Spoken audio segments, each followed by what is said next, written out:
A very good morning to everyone. Welcome back to lecture number 7 of sexual reproduction in flowering plants.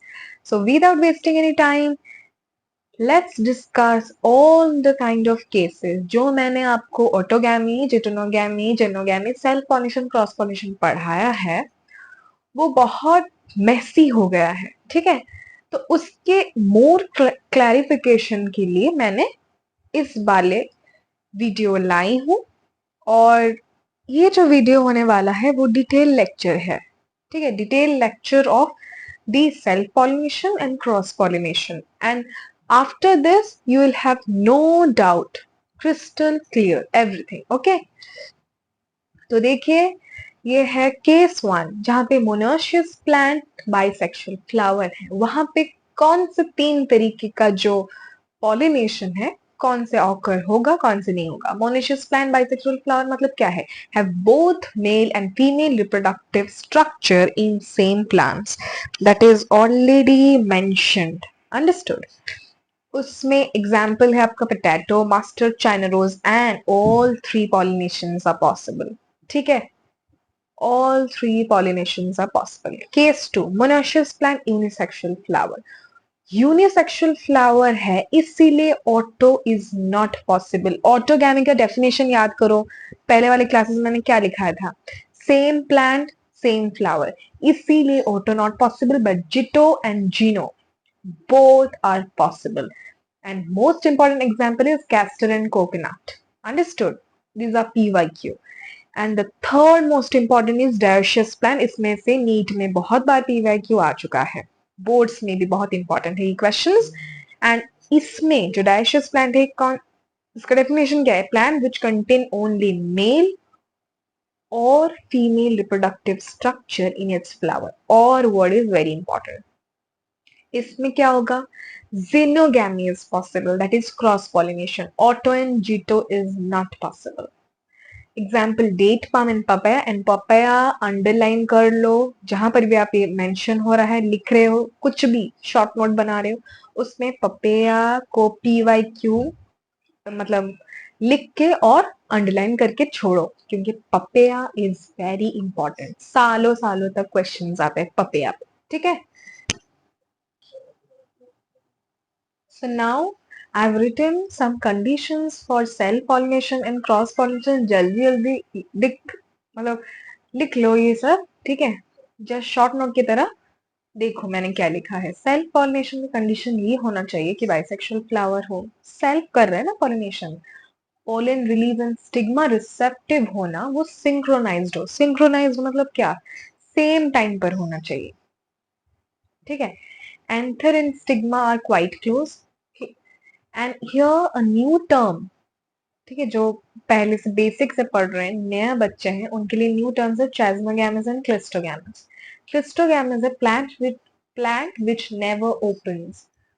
NCERT में भी diagram के साथ self pollinating flower, cross pollinated flower and cleistogamous flower mentioned है, देखो खोल के NCERT book में, ठीक है? क्लिस्टोगैमस मतलब वो नहीं खोलते, इसलिए सेल्फ करना पड़ेगा पॉलिनेशन। और कंडीशंस फॉर क्रॉस पॉलिनेशन क्या है? Unisexual flower, anther and stigma not close, और एक भी ऐड कर सकते हो, pollen release and stigma receptive not synchronised, right? And here a term comes chasmogamous. Next slide में I am going to tell you in detail about cleistogamous and चेस्मोगैमस।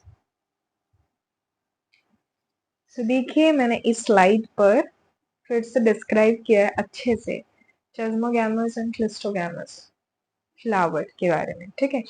और सबसे important ये है कि plants like Xylus, viola, camelina produce 2 types of flower: chesmogamous flower, clistogamous flower.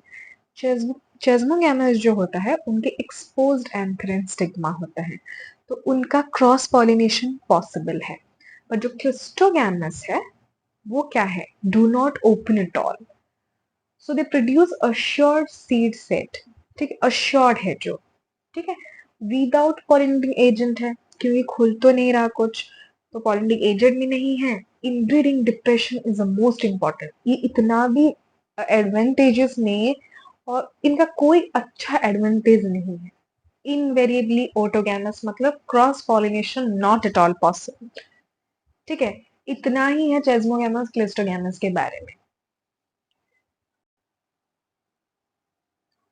So now it's all about artificial hybridisation. ये topic हम शुरू कर रहे हैं, आर्टिफिशियल हाइब्रिडाइजेशन। सो इधर एक्सपेरिमेंटल क्रॉस पॉलिनेशन आप पढ़ोगे और दो केस हैं बहुत इंपॉर्टेंट। दो केस क्या है? पहले जो बाइसेक्सुअल है उनमें क्या होगा, पहले इमैस्कुलेशन करना पड़ेगा। Step 1, step 2, step 3, step 4, 4 step है ना? Understood? So in 4 step what emasculation when we come, what is the meaning of emasculation? Removal of anther with forceps. ये स्टेप नेसेसरी है। हम हटा दिए मेल पार्ट को इमैस्कुलेशन करके। उसके बाद जो फीमेल पार्ट है उसको बैगिंग करेंगे, कवर करेंगे विद बटर पेपर। कवर कर ली हम। थर्ड स्टेप है dusting of pollen grain of hours choice. हम जो पोलन ग्रेन, हम जिस और किसी प्लांट को हाइब्रिडाइजेशन कर रहे हैं ना, हम हाइब्रिड फॉर्म, ठीक है, तो हम और कोई मतलब और हमारी चॉइस का जो पोलन ग्रेन है उसको चूज करके हम डस्टिंग करेंगे पोलन ग्रेन का। ठीक है, उसके बाद फिर से रीबैक कर दे ताकि और कुछ आके उस पर ना गिर सके। It is done, all done. ये 4 स्टेप के बाद पूरा डन हो गया बाइसेक्सुअल में। पर जब मैं यूनिसेक्सुअल फ्लावर लूंगी जिसमें एंथर प्रेजेंट ना हो, ब्रैकेट में मेंशन है, ठीक है, उसमें सिर्फ बैगिंग से शुरू होगा क्योंकि इमैस्कुलेशन करने की जरूरत ही नहीं है because anther is only absent.